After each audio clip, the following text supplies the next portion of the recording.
প্রতি মিনিটও না, প্রতি মিনিটে দুইটা করে, একটা নামে একটা উঠে। দুইটা ডানে চলে যাবে।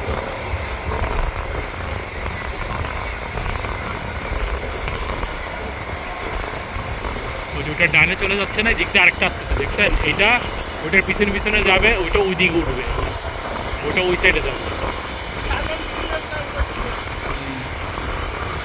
ওই প্লেনটা দেখছেন, ওইটা ঘুরতেছে না এখন, এটা ওই সেম রানওয়ে দিয়ে ওই দিকে চলে যাবে, ওই দিকে উড়ে যাবে। ওই যে একটা ডাইরের দিকে যাচ্ছে, আর এটার পিছনে গিয়ে এটা উপরের দিকে উঠে যাবে, এটা ওই সাইড দিয়ে উঠবে। একদিক দিয়ে আকাশে উঠতেছে ওই সাইড দিয়ে, আর এই সাইড দিয়ে নামতেছে।